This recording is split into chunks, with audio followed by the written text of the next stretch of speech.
بسم اللہ الرحمن الرحیم۔ السلام علیکم ناظرین، بصیرت ٹی وی کے پلیٹ فارم سے حافظ مدثر فاروق حاضر خدمت ہے۔ ناظرین محترم، پی پی ایس سی اسلامیات کی لیکچرشپ کے 22ویں لیکچر کے ساتھ آج ہم آپ کی خدمت میں حاضر ہیں۔ گزشتہ چند دنوں سے بعض احباب فرمائش کر رہے تھے کہ الفوزل کبیر فی اصول تفسیر، جو کہ شاہ ولی اللہ رحمۃ اللہ علیہ کی مایہ ناز تفسیر ہے، اس تفسیر کے حوالے سے ایک مفصل لیکچر ترتیب دیا جائے۔ تو آج کی اس نشست میں انشاءاللہ العزیز شاہ ولی اللہ کی اس تفسیر کے حوالے سے ایک مفصل لیکچر ہوگا، اور شاہ ولی اللہ کی جو تفسیر ہے اس کی شرح ہے اردو میں الفوزل عظیم کے نام سے، جو تقریباً 650 صفحات پر مشتمل ہے۔ اس کا بسیار مطالعہ کرنے کے بعد اور کئی مقامات سے سوالات تلاش کرنے کے بعد بڑی محنت اور عرقریزی کے ساتھ یہ چند ایک سوالات تلاش کیے گئے ہیں۔ انشاءاللہ العزیز اس سلسلے کو مزید بھی جاری رکھا جائے گا۔ تو آج کے اس لیکچر کا آغاز کرتے ہیں حضرت شاہ ولی اللہ رحمۃ اللہ علیہ کی تفسیر کے حوالے سے جو لیکچر ترتیب دیا گیا ہے۔ بڑھتے ہیں ہماری سکرین کی جانب، جہاں پہ آپ سوالات اور ان کے جوابات دیکھ سکیں گے۔ تو آج کا ہمارا پہلا سوال ہے کہ الفوزل کبیر فی اصول تفسیر کس عالم دین نے تحریر کی؟ بڑا سمپل جواب ہے، الفوزل کبیر فی اصول تفسیر قطب الدین احمد المعروف شاہ ولی اللہ رحمۃ اللہ علیہ نے تحریر کی۔ یاد رکھا جائے کہ شاہ ولی اللہ آپ کا مشہور نام ہے، احمد آپ کا پورا نام ہے، قطب الدین آپ کا لقب ہے۔ یعنی آپ کا نام اگر شاہ ولی اللہ نہ بھی ہو آپشنز میں، قطب الدین احمد ہوگا تو آپ قطب الدین احمد پہ آنکھیں بند کر کے اسے چوز کریں گے۔ اس کی وجہ یہ ہے کہ ان کا اصل نام احمد ہی ہے، شاہ ولی اللہ کے نام سے زیادہ مشہور اور زیادہ معروف ہیں۔ تو قطب الدین احمد المعروف شاہ ولی اللہ رحمۃ اللہ علیہ نے الفوزل کبیر فی اصول تفسیر تحریر کی۔ اگلا سوال ہے، شاہ ولی اللہ کی کتاب الفوزل کبیر کے پہلے باب کا عنوان کیا ہے؟ اس کتاب کے پہلے باب کا عنوان ہے علوم خمسہ کے بیان میں، اور اسی کا مکمل جو عربی میں نام ہے اور اس کا جو ترجمہ ہے اس حوالے سے بھی میں ڈسکس کرتا چلوں کہ ابتدائی طور پہ اس کتاب کے جو پہلا باب ہے اس کا نام ہے علوم خمسہ کے بیان میں، فی بیان علوم الخمسہ، اور یہ کون کون سے علوم ہیں اس پہ ہم فردر ڈسکشن کریں گے۔ نیکسٹ کویسچن ہے، الباب الاول فی بیان العلوم الخمسۃ التی بیّنھا القرآن العظیم، کہ شاہ ولی اللہ نے پہلا باب جو مرتب کیا ہے اس کا نام رکھا ہے کہ ان 5 علوم کا بیان کہ جن کو قرآن پاک نے بطور مقصد کے بیان کیا ہے۔ وہ کون کون سے علوم ہیں؟ انشاءاللہ العزیز اس حوالے سے مزید آپ کے گوش گزار چند باتیں کی جائیں گی۔ اسی کا ترجمہ دیکھتے ہیں۔ ان 5 علوم کے بیان میں ہے جن کو قرآن عظیم نے بیان مقصود کے طور پر بیان کیا ہے، یعنی مقصد کیا ہے قرآن کریم کا، وہ ان 5 علوم کو بیان کرنا قرآن پاک کی مقصدیت میں شامل ہے۔ اگلا سوال ہے، علوم پنجگانہ میں سے پہلا علم کون سا ہے؟ علوم خمسہ ہو یا علوم پنجگانہ ہو، بات ایک ہی ہے، فرق صرف اتنا ہے کہ پنج کا لفظ اردو میں اور پنجابی میں استعمال ہوتا ہے، جبکہ خمسہ کا لفظ عربی میں استعمال ہوتا ہے۔ تو علوم پنجگانہ میں سے پہلا علم کون سا ہے؟ ان 5 علوم میں پہلا علم علم الاحکام ہے۔ یعنی شاہ ولی اللہ نے اپنی تفسیر میں پہلے باب کے ذیل میں جو 5 علوم بیان فرمائے ہیں، ان 5 علوم میں سے پہلا علم کتاب الاحکام، علم الاحکام ہے، کہ احکام سے متعلقہ علم ہے۔ اگلا سوال، علم الاحکام کے ذیل میں کون سے احکامات ہیں؟ اب جب علم الاحکام بیان کیا گیا تو اس کے ذیل میں برانچز قائم کی گئیں کہ اس سے کون کون سے احکامات مراد ہیں۔ وہ کون کون سے ہیں؟ واجب، مندوب، مباح، مکروہ اور حرام۔ یعنی یہ 5 اقسام بیان کی گئی ہیں جو کسی بھی حکم کی ہوتی ہیں، یا تو حکم واجب ہوگا، یا مباح ہوگا، یا مکروہ ہوگا، یا حرام ہوگا، یا مندوب یا مستحب ہوگا۔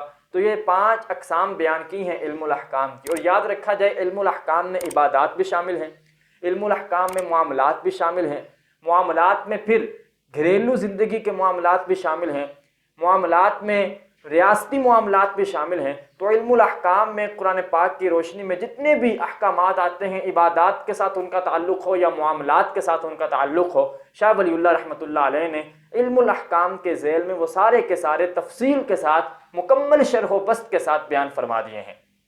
اگلا سوال، وہ حکم شرعی جس کا کرنا مطلوب اور چھوڑنا ممنوع ہو کیا کہلاتا ہے؟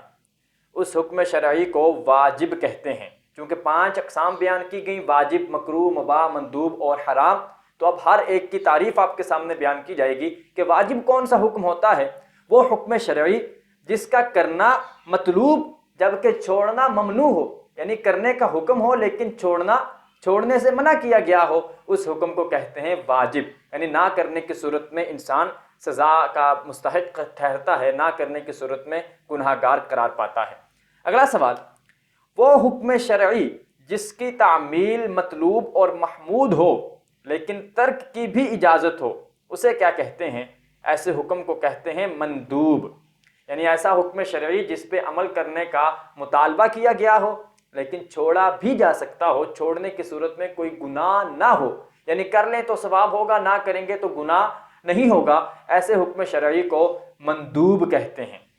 نیکسٹ کویسچن، وہ حکم شرعی جس کا نہ کرنا مطلوب ہو نہ ترک مطلوب ہو بلکہ دونوں جہات اختیاری ہوں، یعنی کر بھی سکتے ہوں چھوڑ بھی سکتے ہوں، نہ کرنے کی صورت میں کوئی ثواب ملتا ہے، نہ کرنے کی صورت میں کوئی گناہ ملتا ہے، ایسے حکم شرعی کو کہتے ہیں مباح، یعنی یہ کام جائز ہے، کر لیں نہ کریں آپ کی اپنی اختیار ہے، اپنی مرضی ہے۔ اگلا سوال ہے، وہ حکم شرعی جس کا ترک ہی محمود ہو اگرچہ کرنے کی بھی اجازت ہو، ایسے حکم شرعی کو مکروہ کہتے ہیں، یعنی کرنے کی اجازت تو ہوگی کہ آپ کر سکتے ہیں لیکن ترک کر دینا، چھوڑ دینا یہ زیادہ پسندیدہ ہو، ایسے حکم کو مکروہ کہتے ہیں۔ پھر مکروہ کی 2 اقسام ہیں، مکروہ تنزیہی ہے، مکروہ تحریمی ہے۔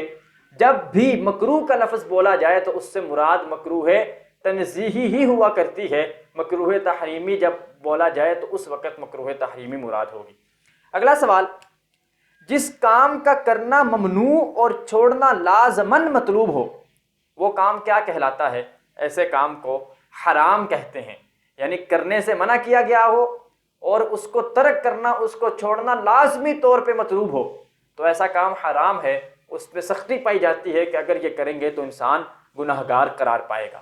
تو یہ وہ 5 احکام تھے، 5 احکام کی اقسام تھے جو شاہ ولی اللہ رحمۃ اللہ علیہ نے بیان فرمائے ہیں۔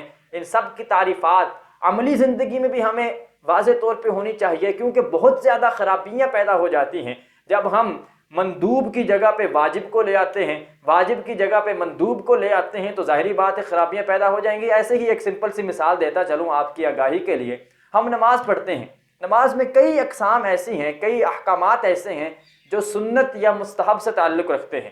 اب اگر سم ٹائم کوئی انسان وہ مستحب یا سنت ترک کر دے، کہ چھوٹ جائے اس سے، تو دیکھنے والا کہہ دیتا ہے جی کہ اس کی تو نماز ہی نہیں ہوئی، حالانکہ نماز تو ہو جاتی ہے، نماز تو اس صورت میں نہیں ہوتی جب کوئی فرض رہ جائے یا واجب ترک ہو جائے تو سجدہ سہو لازم ہوتا ہے، جبکہ سنت یا مستحب اگر غیر اختیاری طور پہ ترک ہو بھی جائے تو نماز تو درست ہوتی ہے، اس میں تو ایسی کوئی بات نہیں۔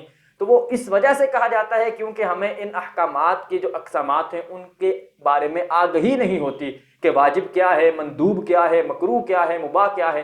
ہم 2 چیزوں کو پکڑ لیتے ہیں، ایک سب سے نچلے درجے کی حرام اور ایک سب سے اوپر والے درجے کی واجب یا فرض، اور درمیان والی ساری کو چھوڑ دیتے ہیں جس کی وجہ سے معاملات میں گڑبڑ پیدا ہو جاتی ہے۔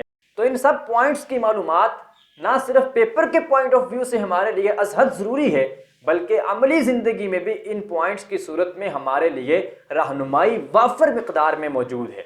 اگلا سوال، علوم 5 میں دوسرا علم کون سا ہے؟ پہلا علم علم الاحکام، ساتھ ساتھ یاد بھی کرتے رہیں تاکہ کوئی انسان کنفیوژن کا شکار نہ ہو۔ پہلا علم علم الاحکام۔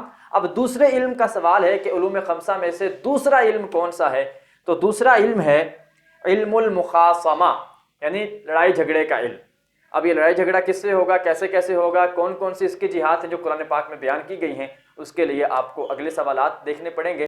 اگلا سوال ہے، علم المخاصمہ سے کیا مراد ہے؟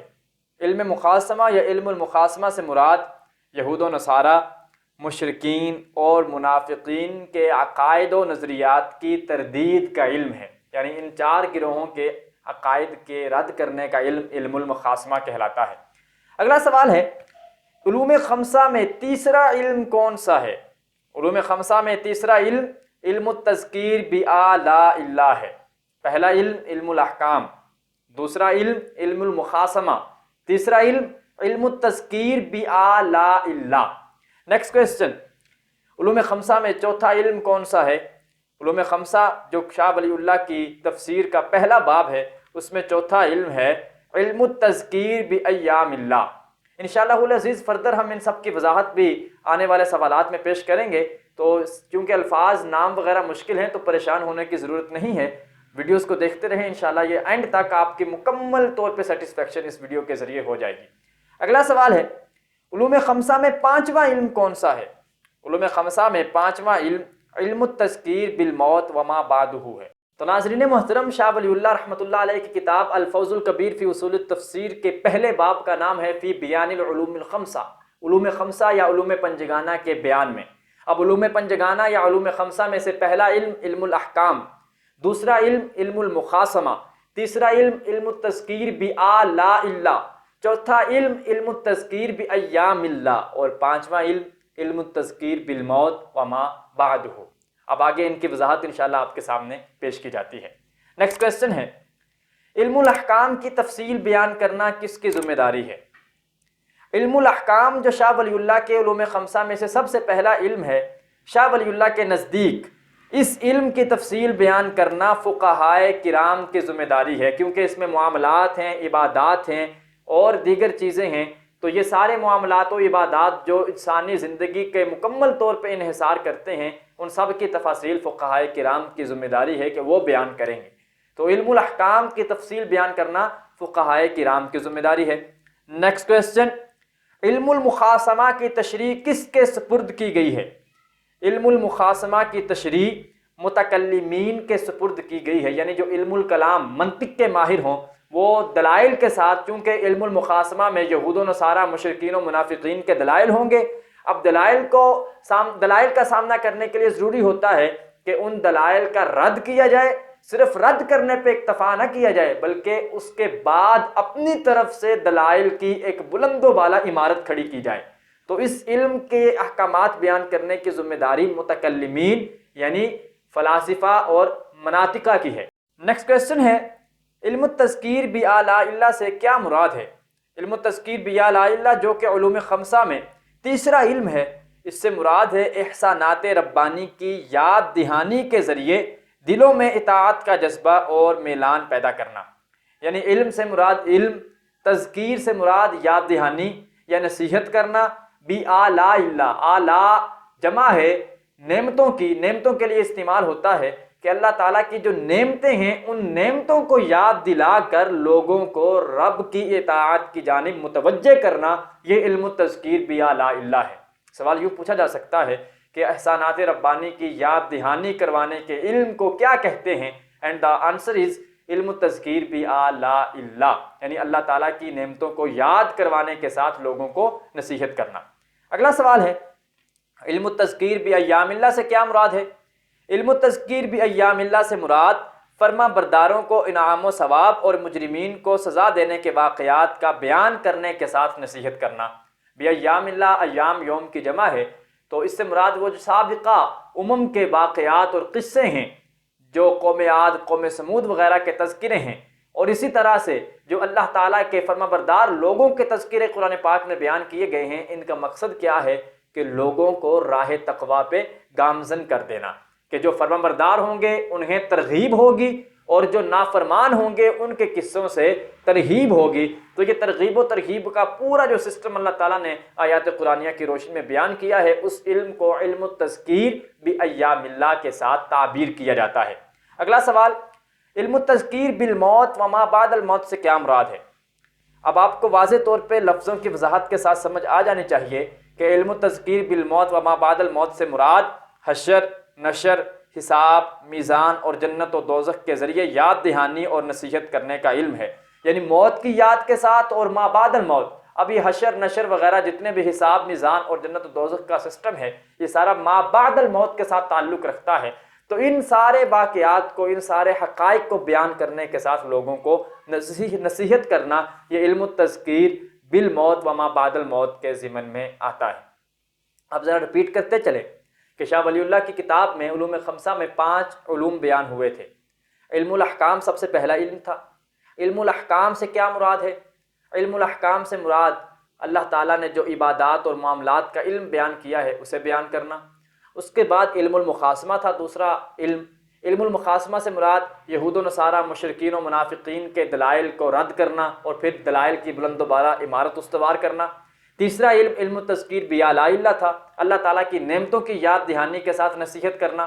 چوتھا علم علم التذکیر بایام اللہ تھا، اس سے مراد اللہ تعالیٰ نے جو سابقہ قوموں کے قصے بیان کیے ہیں ان قصوں کے ساتھ نصیحت کرنا۔ پانچواں علم علم التذکیر بالموت وما بعد الموت ہے، اس سے مراد موت کی تلخیاں اور حشر کی تلخیاں اور موت کے بعد آنے والے احوال بیان کرنے کے ساتھ لوگوں کو نصیحت کرنا اور یاد دہانی کرنا۔ یہ وہ 5 علوم ہیں جو حضرت شاہ ولی اللہ محدث دہلوی رحمۃ اللہ علیہ نے اپنی کتاب الفوزل کبیر فی اصول تفسیر کے پہلے باب کے ذیل میں بیان کیے ہیں۔ نیکسٹ کویسچن، آخری تینوں علوم کو بیان کرنا کس کی ذمہ داری ہے؟ آخری تینوں علوم کو بیان کرنا واعظین اور ناصحین کی ذمہ داری ہے۔ یہاں پہ تھوڑی سی انفارمیشن میں آپ کے گوش گزار کرتا چلوں۔ علم الاحکام کو بیان کرنا فقہائے کرام کی ذمہ داری، علم المخاصمہ کو بیان کرنا متکلمین، فلاسفہ، مناطقہ کی ذمہ داری، علم التذکیر بآلاء اللہ ہو، علم التذکیر بایام اللہ ہو، علم التذکیر بالموت وما بعد الموت ہو، اس کو بیان کرنے کی، اس کی تشریح و توضیح کی ذمہ داری مبلغین، واعظین اور ناصحین کی ہے۔ تو اس طرح تو سوال نہیں ہوگا کہ آخری 3 علوم کو بیان کرنا کس کی ذمہ داری ہے۔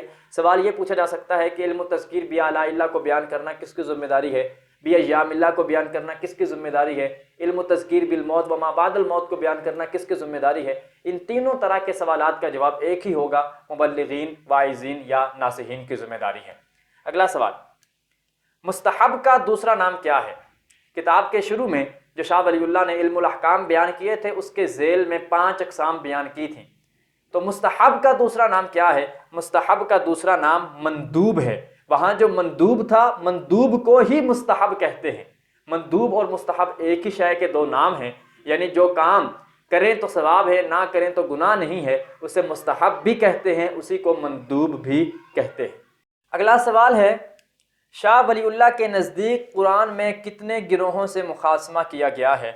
شاہ ولی اللہ کے نزدیک قرآن میں 4 گروہوں سے مخاصمہ کیا گیا ہے، یہودیوں سے، عیسائیوں سے یعنی نصارہ سے، مشرکین اور منافقین سے۔ یوں یہ 4 گروہ ہیں جن میں شاہ ولی اللہ کے نزدیک قرآن مجید فرقان حمید میں مخاصمہ یعنی جھگڑا کیا گیا ہے، ان کے دلائل کو رد کیا گیا ہے اور ان کے مخالف نئے دلائل جو ہے وہ پیش کیے گئے ہیں۔ اگلا سوال ہے، شاہ ولی اللہ کے نزدیک آیات مخاصمہ کے نزول کا سبب ہے؟ شاہ ولی اللہ کے نزدیک آیات مخاصمہ کے نزول کا سبب لوگوں کے عقائد باطلہ ہیں۔ نیکسٹ کویسچن، قرآن کریم میں علم المخاصمہ کتنی اقسام پر مشتمل ہے؟ قرآن کریم میں علم المخاصمہ 2 اقسام پر مشتمل ہے۔ وہ 2 اقسام کون کون سی ہیں؟ انشاءاللہ مزید ہم ان کے حوالے سے بھی ڈسکشن کریں گے۔ نیکسٹ کویسچن، علم المخاصمہ کی پہلی قسم کون سی ہے؟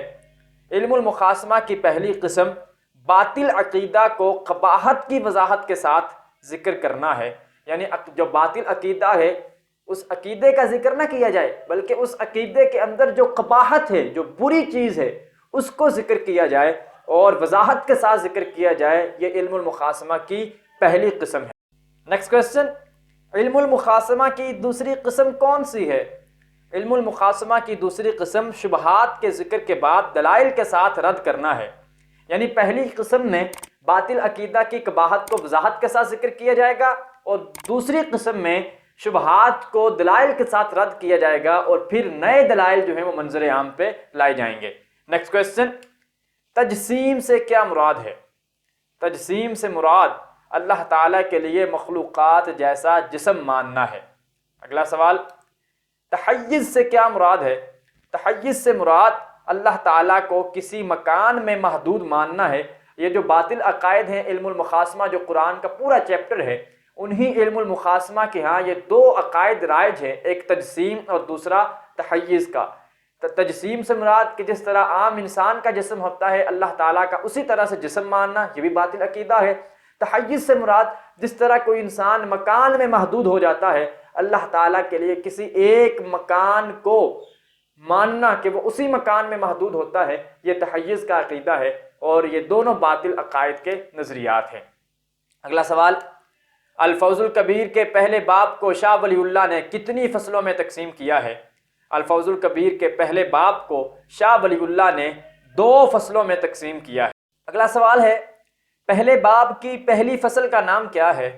پہلے باب کی پہلی فصل کا نام علم الجدل کے بیان میں ہے، یعنی علم الجدل بھی علم المناظرہ کو کہا جاتا ہے۔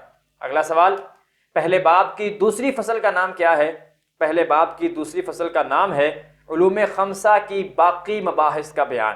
تو شاہ ولی اللہ نے پہلے باب کو 2 فصلوں میں تقسیم کیا ہے، پہلی فصل کا نام علم الجدل کے بیان میں، جبکہ دوسری فصل کا نام علوم خمسہ کی باقی مباحث کے بیان میں رکھا ہے۔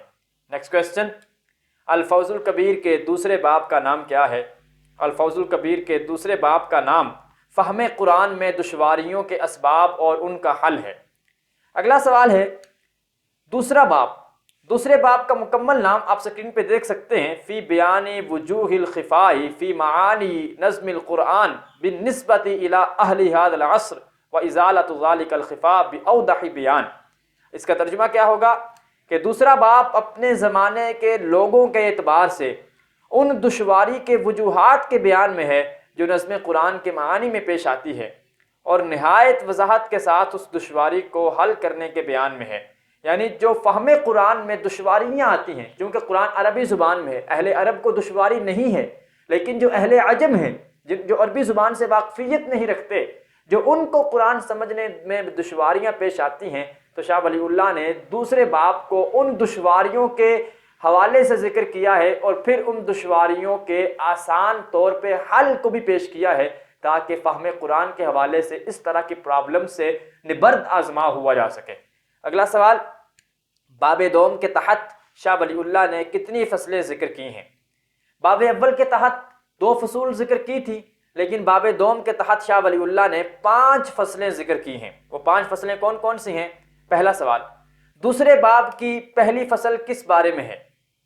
دوسرے باب کی پہلی فصل غرائب القرآن کی تشریح کے بارے میں ہے۔ اگلا سوال، شاہ ولی اللہ کے نزدیک غریب القرآن یا غرائب القرآن کے معنی کس صحابی سے معلوم ہو تو وہ صحیح ترین ہوں گے؟ حضرت عبداللہ بن عباس رضی اللہ تعالی عنہما سے جب غرائب القرآن، جو قرآن پاک کی عجیب و غریب اشیاء ہیں، جو ہمارے لیے عجیب چیزیں ہیں جبکہ اہل عرب ان سے واقفیت رکھتے ہیں، جب وہ معانی شاہ ولی اللہ کے نزدیک حضرت عبداللہ بن عباس رضی اللہ تعالی عنہما کی تفسیر سے بیان ہوں، ان کی روایت سے بیان ہوں گے، تو وہ معنی اس صورت میں سب سے زیادہ صحیح ترین ہوں۔ نیکسٹ کویسچن، غرائب القرآن سے کیا مراد ہے؟ غریب القرآن یا غرائب القرآن سے مراد قرآن پاک کے ایسے الفاظ بوجہ قلت استعمال جن کے معانی تک رسائی بآسانی ممکن نہیں ہوتی، ان کی تفسیر کرنا ہے۔ یعنی قرآن پاک کے ایسے الفاظ جو استعمال کی کمی کی وجہ سے، جنہیں روزمرہ میں استعمال نہیں کیا جاتا، اب چونکہ وہ مشکل ہیں، کم استعمال ہوتے ہیں، اہل علم تو ان کو سمجھ سکتے ہیں جبکہ عام لوگ انہیں نہیں سمجھ سکتے، اس وجہ سے قرآن پاک کے کم استعمال لفاظ کو، ان کے فہم کو بیان کرنا اور ان تک رسائی حاصل کرنا، یہ علم غرائب القرآن کے ساتھ اس کا تعلق ہے۔ اگلا سوال، دوسرے باب کی دوسری فصل کس بارے میں ہے؟ پہلی فصل غرائب القرآن کی تشریح کے بارے میں، اور دوسری فصل ناسخ و منسوخ کی پہچان کے بارے میں ہے۔ اگلا سوال، شاہ ولی اللہ کے نزدیک منسوخ آیات کی تعداد کتنی ہے؟ شاہ ولی اللہ کے نزدیک آیات منسوخہ کی تعداد 5 ہے۔ اگلا سوال، ابن العربی کے نزدیک منسوخ آیات کی تعداد کتنی ہے؟ ابن العربی کے نزدیک منسوخ آیات کی تعداد 21 ہے۔ نیکسٹ کویسچن، امام جلال الدین سیوطی رحمہ اللہ کے نزدیک آیات منسوخہ کتنی ہے؟ امام جلال الدین سیوطی رحمہ اللہ کے نزدیک آیات منسوخہ کی تعداد 20 ہے۔ ابن العربی کی تعداد اور امام جلال الدین سیوطی کی تعداد کو شاہ ولی اللہ نے الفوزل کبیر میں بیان کیا ہے، اور پھر اس کے بعد اپنا موقف سامنے لائے ہیں کہ میرے نزدیک وہ تعداد 5 بنتی ہے۔ تو امام جلال الدین سیوطی کے نزدیک 20، ابن العربی کے نزدیک 21، جبکہ شاہ ولی اللہ کے نزدیک منسوخ آیات کی تعداد 5 ہے، اور منسوخ آیات یہ شاہ ولی اللہ کی دوسرے باب کی دوسری فصل کا نام ہے۔ اگلا سوال، دوسرے باب کی تیسری فصل کس بارے میں ہے؟ دوسرے باب کی تیسری فصل شان نزول یا اسباب نزول کی پہچان کے بارے میں ہے۔ اگلا سوال، دوسرے باب کی چوتھی فصل کس بارے میں ہے؟ دوسرے باب کی چوتھی فصل باب کی بقیہ مباحث کے بیان میں ہے، یعنی جو بقیہ بحثیں ہیں ان کے بیان میں چوتھی فصل لائے ہیں۔ نیکسٹ کوسچن، دوسرے باب کی چوتھی فصل میں کتنے اسباب خفا ذکر کیے گئے ہیں؟ دوسرے باب کی چوتھی فصل میں 3 اسباب خفا ذکر کیے گئے ہیں، یعنی کون کون سے اسباب ہیں جن کی وجہ سے معانی پوشیدہ ہوتے ہیں، وہ 3 ہیں۔ وہ 3 کون کون سے ہیں؟ اسباب خفا میں پہلا کون سا ہے؟ اسباب خفا میں پہلا حذف کا سبب ہے۔ اگلا سوال، حذف کے لغوی معنی کیا ہیں؟ حذف کے لغوی معنی ساقط کرنا یا گرا دینا ہے۔ اگلا سوال، اسباب خفا میں دوسرا سبب کون سا ہے؟ اسباب خفا میں دوسرا سبب ابدال ہے۔ اگلا سوال، مختلف اغراض کے لیے ایک فعل کی جگہ دوسرے فعل کا ذکر کیا کہلاتا ہے؟ اس عمل کو ابدال کہتے ہیں، یعنی اغراض و مقاصد کے تحت ایک فعل کی جگہ پہ دوسرے فعل کو استعمال کرنا، یہ ابدال کہلاتا ہے، جیسے قرآن پاک میں کئی مقامات پہ ایسا کیا گیا ہے۔